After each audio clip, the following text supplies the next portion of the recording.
Japan hides places where silence carries weight and walls seem alive.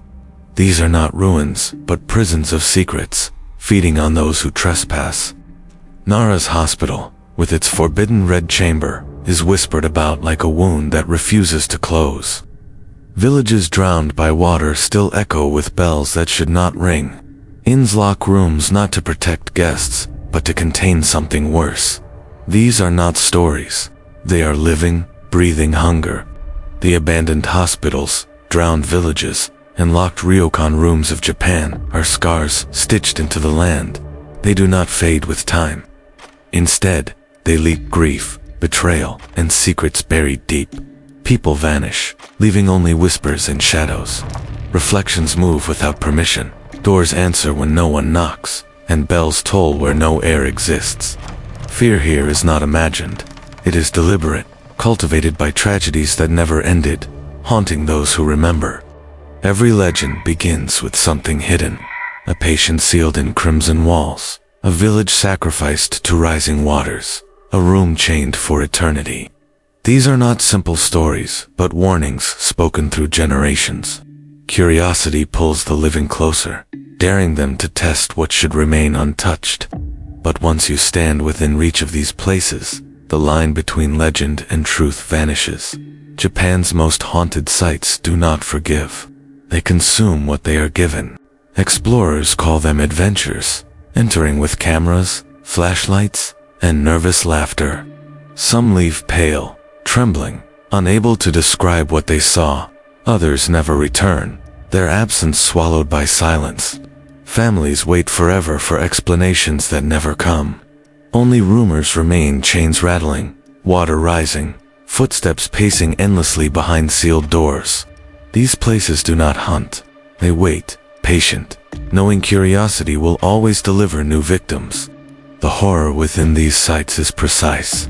The red room whispers with the agony of patience erased. Yamagami's lake carries villagers who drowned in betrayal. The chained chamber of Hachinohe watches silently, eager for any who knock. Fear here is not random, but purposeful, designed to break the living slowly. When you enter, you are not visiting history.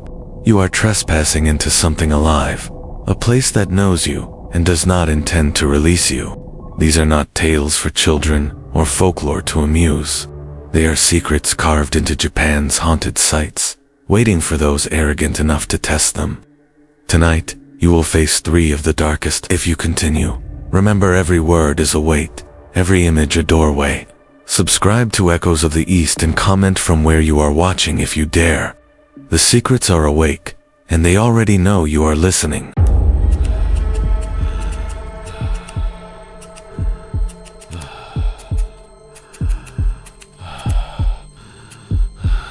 On the outskirts of Nara city stands a hospital swallowed by weeds and silence. Windows gape like blackened eyes, corridors sag with mold, and the air carries an iron stench. Locals avoid its gates, whispering of a chamber hidden within the red room. Few who speak its name dare enter. Those who claim to have seen it never remain the same. Some vanish entirely, others return broken, their words collapsing into incoherent whispers of blood. The hospital closed abruptly in the 1980s after staff reported strange illnesses spreading without cause. Patients disappeared, files were burned, and the building was locked without warning. Yet trespassers still break in, drawn by stories of a crimson chamber where the walls breathe. Those who linger inside swear the silence grows heavier near its door, pulling them closer. Even skeptics admit that within those decaying halls, something hungers for company, patient and unforgiving in its wait. Graffiti stains most corridors, but near the red room, walls remain clean, as if protected. Trespassers describe a faint glow leaking beneath the door, casting the floor in scarlet hues. Some report muffled voices chanting, though no words are clear. Others hear scratching, nails dragging across wood from the inside. The chain securing the door rattles softly when no wind exists. Each step closer feels wrong, as though the building itself urges retreat before crossing the threshold. Legends say the Red Room was once an operating theater for forbidden experiments. Surgeons cut deeper than medicine required, and no patient left alive. Whispers claim their bodies were sewn into the walls, staining them forever red. Skeptics dismiss the story, yet visitors insist the chamber glistens wet, its surface pulsing faintly, as though still alive, still breathing, and still feeding on those who dare to look inside. A group of explorers once forced the door open. Inside, the chamber pulsed with a suffocating smell of rust and decay. Walls were streaked crimson, layered with symbols painted in what looked like dried blood. On the floor lay a rusted gurney, straps torn, leather stiff. Footage recovered from one camera shows the group laughing nervously before falling silent. The video ends abruptly, the lens smeared dark red. None of the explorers were ever seen again. Locals tell of one man who survived entry. He stumbled out days later, clothes drenched, muttering of faces pressing from the walls.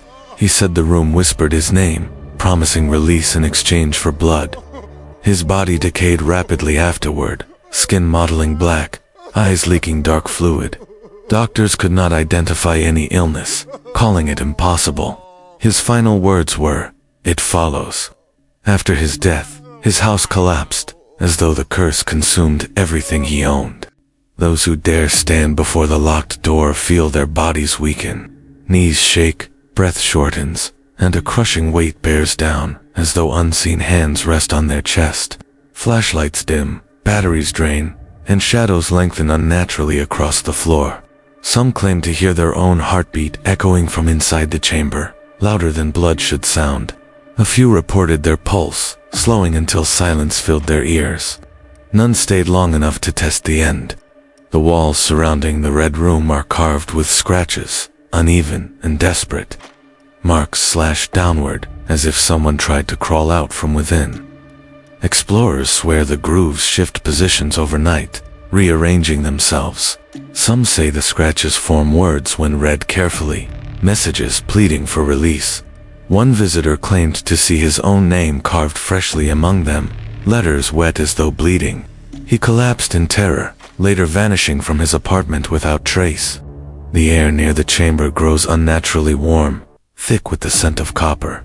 Visitors describe sweat pouring instantly, as if the room itself radiates fever. Insects swarm near the doorframe, yet none enter. Cats refuse to cross the hospital threshold, hissing violently when carried inside. Birds avoid the roof entirely, circling wide overhead. Locals believe the room does not trap only people, but draws energy from every living creature, feeding its endless hunger for presence. One urban legend claims the Red Room chooses its victims before they enter. Explorers who mock the stories often find themselves drawn back, returning again and again until they give in. Survivors describe dreaming of red corridors, hearing chains rattling in their sleep. Their sheets stain faintly in the morning, smelling of rust. No matter how far they move, the dreams continue. Some vanish in their sleep entirely, leaving only imprints on dampened bedding. Reports say voices inside the room mimic the living. One explorer claimed he heard his mother calling softly, though she had died years prior. Others heard lovers, friends, or even their own voices, repeating questions. The lure is irresistible, drawing them closer until the chains rattle violently. Those who ignored the voices reported them growing angry, distorted into screams. Some swore the walls bulged outward then, as though the room itself wanted to swallow them whole. Attempts to demolish the hospital always fail. Machines break, cranes collapse, tools vanish. One worker fell through the floor, his body never found. Officials blame unstable foundations, but locals whisper, the Red Room prevents destruction, binding itself to the earth. Instead of rotting with time, it waits in silence, chains rusting slower than steel should, preserving itself for eternity, patient and unwilling to ever be erased. Even skeptics admit something lingers. Journalists who investigated left pale, shaking, refusing to print their findings. Photographers who snapped pictures found images ruined, colors bleeding into crimson hues. Some negatives revealed faces pressed against walls where no one stood. The Red Room does not need believers. It thrives on silence, on fear, on the names whispered cautiously in dark bars late at night. The The more people deny it, the stronger its quiet invitation grows. Today, Nara Hospital stands as a carcass of rotting beams and blackened windows. Yet the Red Room remains sealed, waiting. Tourists arrive, curious, but leave silent, unable to explain the heaviness that clings to their skin. Those who linger too long swear they carry part of it home, shadows following them into mirrors and walls that sweat crimson. The chains hold, for now, but legends insist one day they will break, and the room will breathe freely again.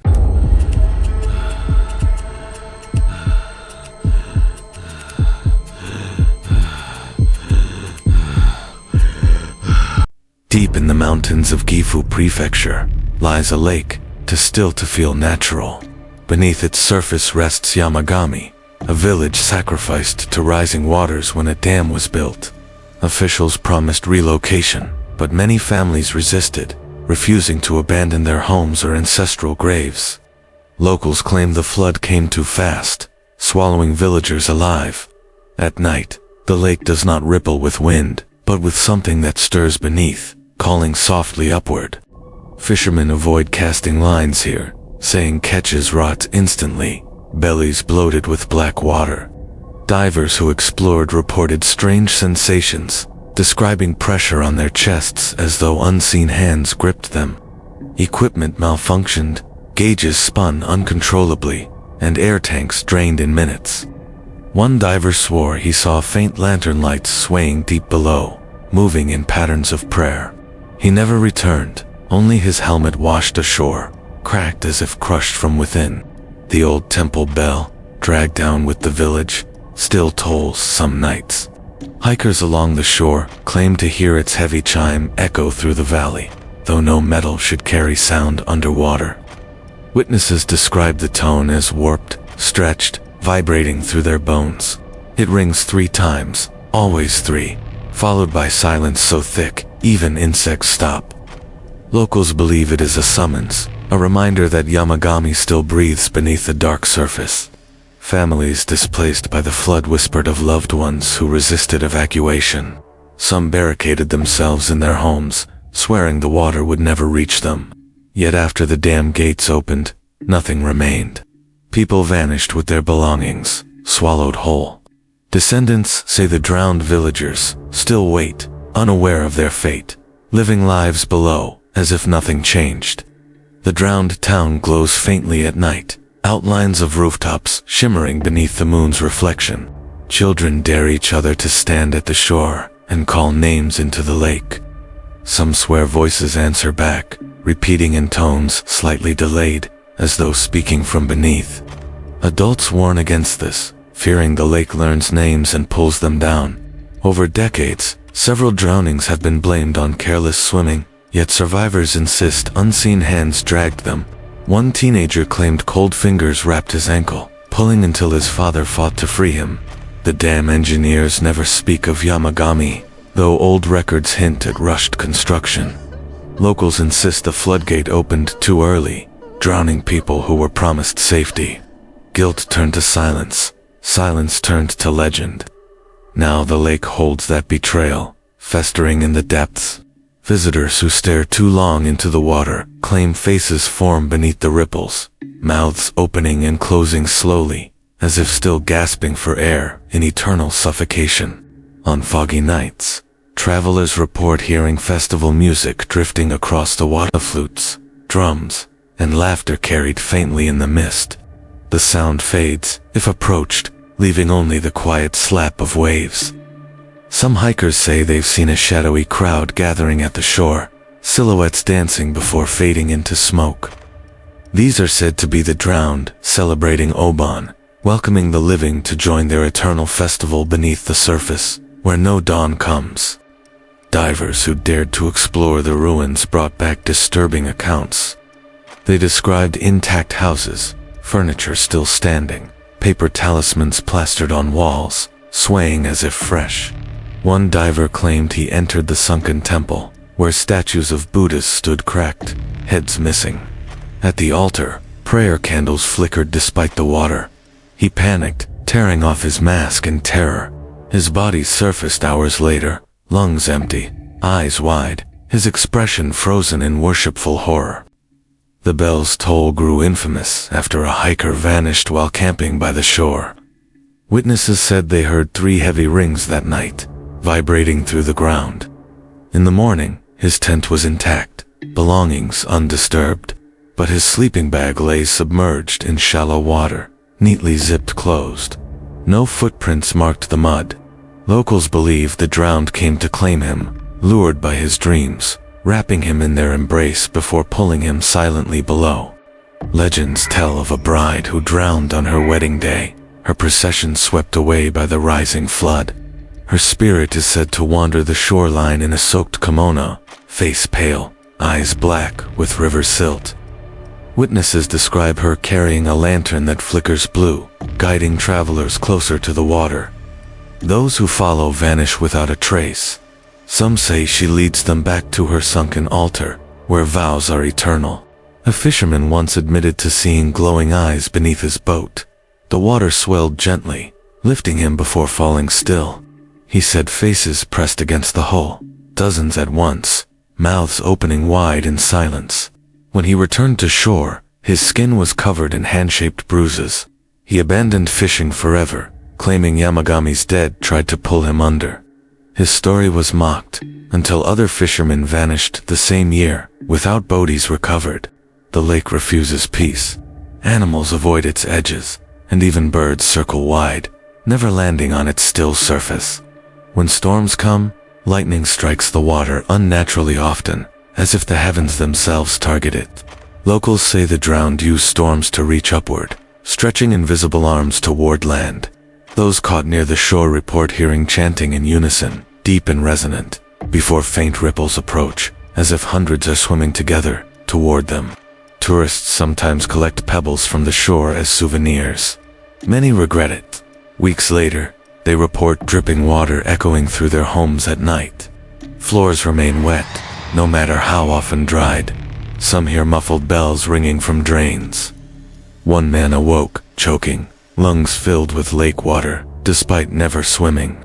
He returned the stone to Yamagami's edge, only for waves to pull it instantly downward, as though the village recognized and reclaimed its peace.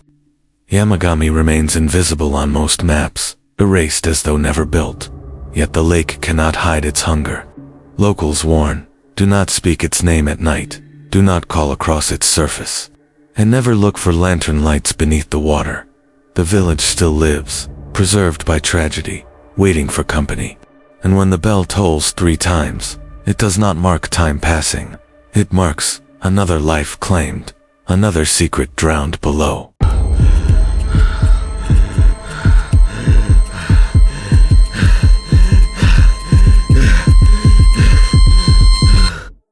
In northern Aomori stands Ryokan Hachinohe, a traditional inn with wooden beams and tatami halls. Tourists come for hot springs in silence, yet one room remains sealed, its door bound with chains. Guests whisper of shadows slipping beneath the frame at night. Staff refuse to speak, only bowing stiffly if asked. The room is never cleaned, never rented, never opened. Still, faint footsteps sometimes echo from within, pacing endlessly, as if someone waits impatiently inside. Locals claim the room once held a guest who died in agony. Some say she was a traveling performer who fell ill, abandoned by her troupe. Others insist she was murdered by a jealous lover. Whatever the truth, her death was violent enough to stain the walls. Staff locked the room to silence rumors, but strange noises persisted. Guests hear coughing, low moans, and the rustle of fabric against tatami, always stopping when doors are approached. Travelers who stayed in rooms nearby describe sleepless nights. They report hearing soft knocks on their sliding doors, always in threes. Some opened 2 empty corridors, only to find wet footprints trailing toward the locked room. Others swore they saw pale fingers sliding briefly from under the chained door, curling inward like an invitation. The longer one stares, the stronger the feeling grows that the door is not holding something in, but keeping guests out. A foreign visitor once tried to break in, laughing at the warnings. He hammered the door until chains snapped. His friends reported hearing a scream, high-pitched and endless, before silence swallowed the hall. When staff arrived, the man was gone. Only his shoes remained neatly placed outside the threshold, soles damp, as though soaked. The room was resealed that night. No police report was filed, and guests checking out early received generous refunds without questions. The Ryokan's owner is said to descend from priests who once sealed evil spirits.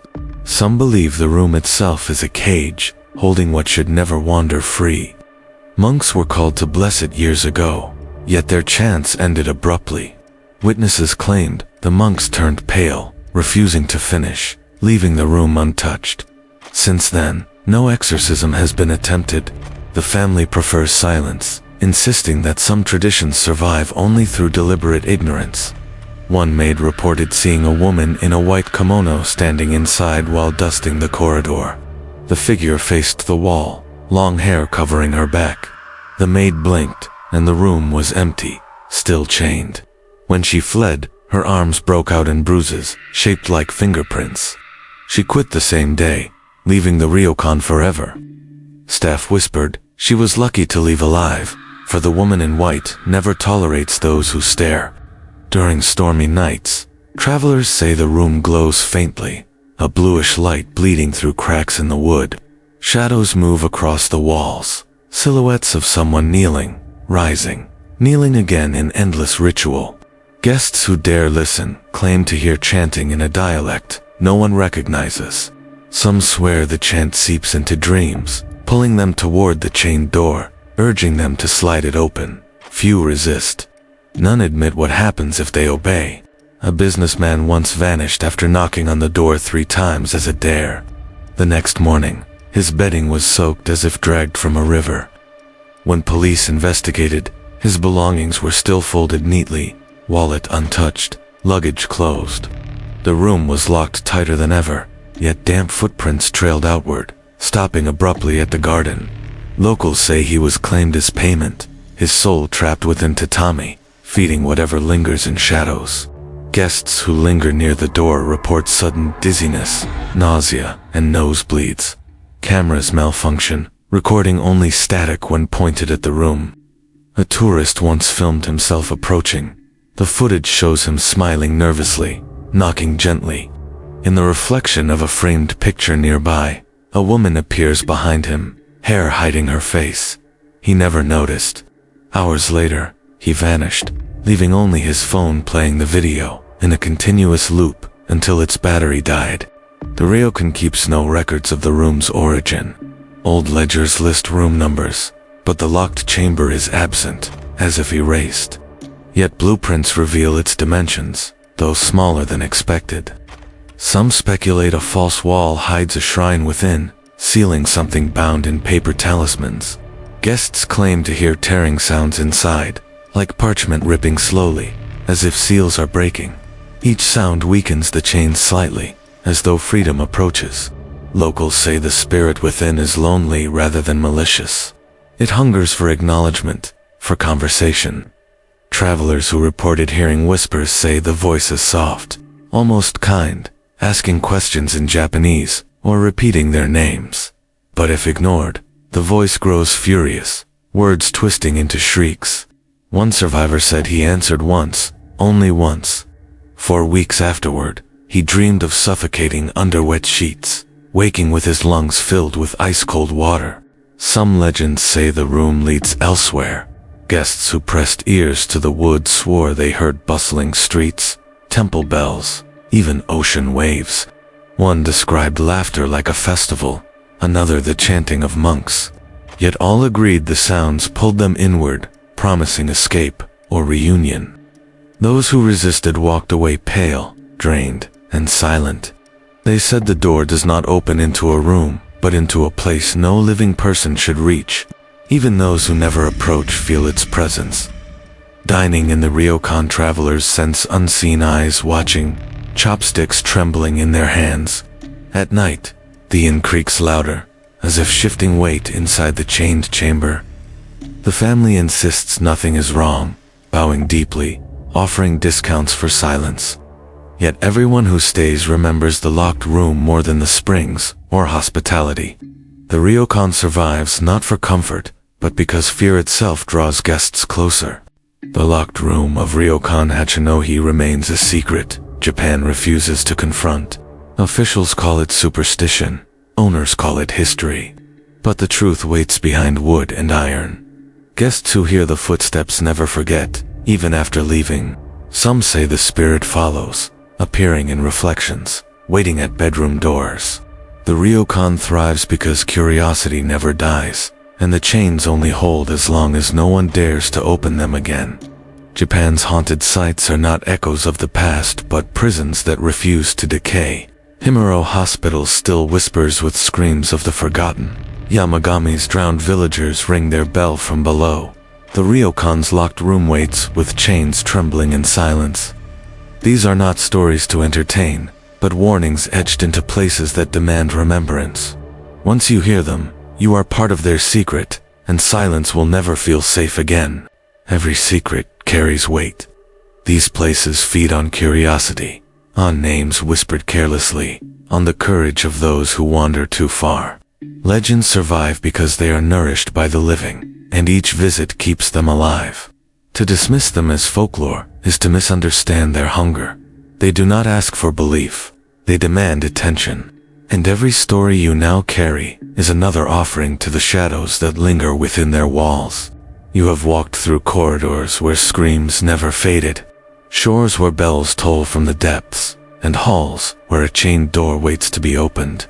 The secrets of Japan's haunted sites are patient, pulling the living closer one story at a time. If you value silence, leave it behind now. Subscribe to Echoes of the East, and comment where you are watching from if you dare. The darkness already knows you are listening.